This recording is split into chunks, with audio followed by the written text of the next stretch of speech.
ሰላም በሚመለከት በቀደም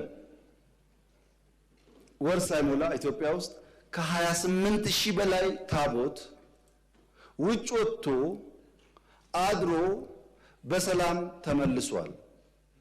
28000 ታቦት ሚሊየንስ ከኋላ አስከትሎ ማለት ነው። አዲስ አበባ አይደለም፣ በድፍን ኢትዮጵያ። በቀደም ገና በሚሊዮን የሚቆጠር ሰው እንዳያችሁት ነጭ ለብሶ ነጭ መስሎ አክብሯል በየቦታው። መስቀል እንደዚህ ሆኖ እሬቻ እንደዚህ ሆኖ ባለፉት 6 ወራት ዘመን መለወጫን ብዙ አለን ብለን ብንተው መስቀል፣ እሬቻ፣ ገናና ጥምቀት አይነት የወል ባህል የማህበረሰብ ባህል የሚከበርበት ውጭ የሚከበርበት ባህል በድፍን አፍሪካ የለም። ይሄ ሁሉ ህዝብ ወጥቶ በዓል አክብሮ አንዳንዱም አድሮ እየተመለሰ ለአንድ ሰዓት ምርጫ ሲሆን ሰላም እንዴት ይጠፋል?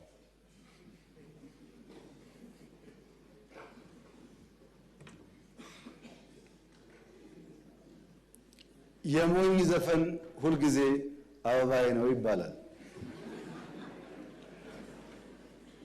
የሞኝ ዘፈን ምርጫ ሲደርስ መንግስት አደርጋለሁ ካለ አታድርጉ፣ ሰላም የለም፣ ኑሮ ውድነት ነው፣ እንትና ጸጉሩ ተመልጧል ይላሉ። መንግስት ኮሮና መጥቷልና ትንሽ ወራት እናቆይ ካለ የለም ምርጫ ማድረግ አለብን፣ ካለ ምርጫ ህገ መንግስት ይበላሻል፣ ዲሞክራሲ ይበላሻል ይላሉ። ለምን? ሽግግር መንግስት።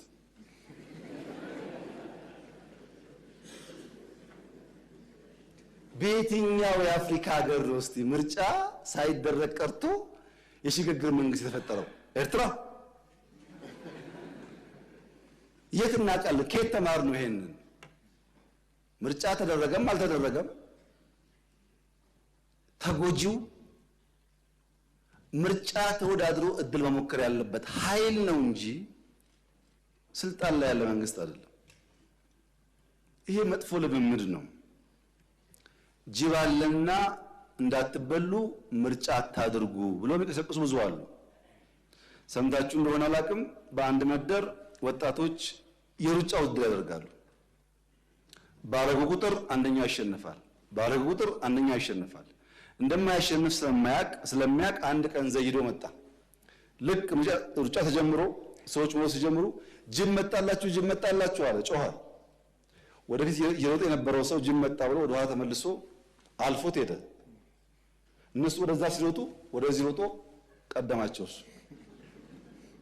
አሁን ጅብ አለና ምርጫ አትውጡ፣ ከዛ ሽግግር መንግስት መጥቶ የቀደምን እንሆናለን የሚል አደገኛ በሽታ በወንድሞቻችን ጭንቅላት ውስጥ ገብቷል።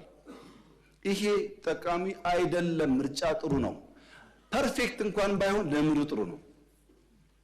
ፐርፌክት ላይሆን ይችላል፣ ግን ልምድ ጥሩ ነው። በእኛ በኩል ያለ ኮሚትመንት ግን በዚህኛው ምክር ቤት በእያንዳንዱ ክልል ምክር ቤትም ብዙ ድምጾች እንዲሰሙ መንግስት ይሁነኝ ብሎ መስራት አለበት።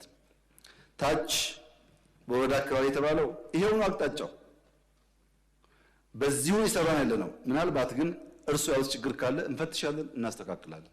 ዋናው ጉዳይ ግን በፍሬያቸው ታውቃቸዋላቸው እንደሚባለው በውጤቱ ይለያል የእርሱና የኔ አቋም ማለት ነው።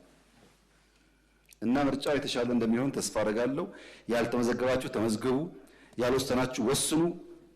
ሰፊ እድል የሚገኝበት ምርጫ ስለሆነ መወዳደር ጥሩ ይሆናል ብዬ አስባለሁ።